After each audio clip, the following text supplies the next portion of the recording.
1898 में जब मिस्र में लाल सागर के किनारे एक अति प्राचीन मानव शरीर मिला जो आश्चर्यजनक रूप से हजारों साल गुजर जाने के बाद भी सुरक्षित था, सभी को इस मृत शरीर का रहस्य जानने की उत्सुकता रहती थी। इसीलिए इस शरीर को 1981 में चिकित्सकीय खोज के लिए फ्रांस मंगवाया गया और इस शरीर पर डॉक्टर मॉरिस ने परीक्षण किए। आज इसी सिलसिले में हम लेके आए हैं फिरौन की लाश पर परीक्षण करके डॉक्टर मॉरिस को कुरान की सत्यता पर विश्वास हुआ।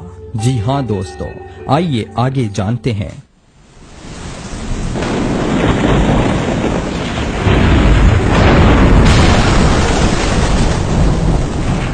परीक्षणों से डॉक्टर मॉरिस ने निष्कर्ष निकाले कि जिस व्यक्ति के ये मृत देह है उसकी मौत समुद्र में डूबने के कारण हुई थी, क्योंकि डॉक्टर मॉरिस को उस मृत शरीर में समुद्री नमक का कुछ भाग मिला था। साथ ही ये भी पता चला कि इस व्यक्ति को डूबने के कुछ ही समय बाद पानी से बाहर निकाल लिया गया था। लेकिन ये बात डॉक्टर मॉरिस के समक्ष अब भी एक पहेली थी कि आखिर ये शरीर अपनी मौत के हजारों साल बाद भी सड़ गल कर नष्ट क्यों नहीं हुआ। तभी उन्हें अपने एक सहकर्मी से पता चला कि मुस्लिम लोग बिना जांच रिपोर्ट के सामने आए ही ये कह रहे हैं कि ये व्यक्ति समुद्र में डूबकर मरा था और ये मृत देह उस फिरौन की है जिसने अल्लाह के नबी हजरत मूसा और उनके अनुयायियों का कत्ले आम कराना चाहा था, क्योंकि फिरौन की लाश के सदा सुरक्षित रहने और उसके समुद्र में डूबकर मरने की बात उनकी पवित्र पुस्तक कुरान में लिखी है, जिस पर वो विश्वास करते हैं। मॉरिस को ये सोचकर बहुत हैरत हुई कि इस मृत देह के समुद्र में डूबकर मरने की जिस बात का पता मैंने बड़ी बड़ी अत्याधुनिक मशीनों की सहायता से लगाया, वो बात मुस्लिमों को पहले से कैसे मालूम चल गई। और जबकि इस लाश के अपनी मृत्यु के हजारों साल बाद भी नष्ट न होने का पता 1981 से महज 83 साल पहले चला है, तो उनकी कुरान में ये बात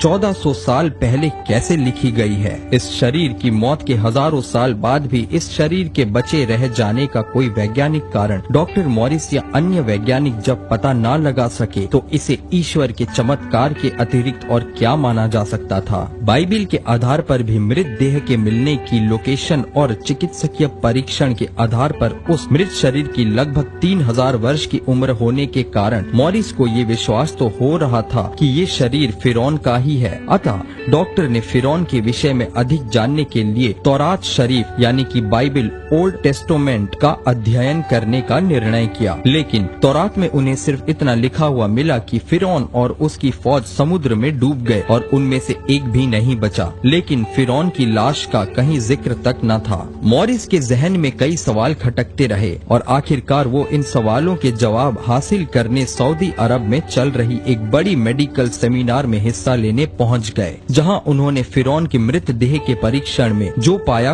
वो बताया। उसी वक्त डॉक्टर मॉरिस की बात सुनकर एक मुस्लिम डॉक्टर ने कुरान पाक खोलकर सूरह यूनुस की ये आयत पढ़कर सुना दी कि इसलिए हम तेरे जिस्म को बचा लेंगे ताकि तू अपने बाद वालों के लिए एक निशानी हो जाए। बेशक बहुत से लोग हमारी निशानियों की तरफ से लापरवाह रहते हैं। सूरह यूनुस आयत 92। इस आयत का डॉक्टर मॉरिस बुकाए पर कुछ ऐसा असर पड़ा कि उसी वक्त खड़े होकर उन्होंने ये ऐलान कर दिया कि मैंने आज से इस्लाम कबूल कर लिया और इस पवित्र कुरान पर विश्वास कर लिया। इसके बाद अपने वतन फ्रांस वापस जाकर कई साल डॉक्टर मॉरिस कुरान और साइंस पर रिसर्च करते रहे और फिर उसके बाद कुरान के साइंसी चमत्कारों के विषय में ऐसी ऐसी किताबें लिखी जिन्होंने दुनिया भर में धूम मचा दी थी। अगर आपको भी लगता है कि ये बातें लोगों तक पहुंचनी चाहिए तो इस वीडियो को ज्यादा से ज्यादा शेयर करें। इंशाअल्लाह हो सकता है आपके शेयर करने से किसी गैर मुस्लिम को कुरान और सुन्नत पर गौर व फिक्र करने की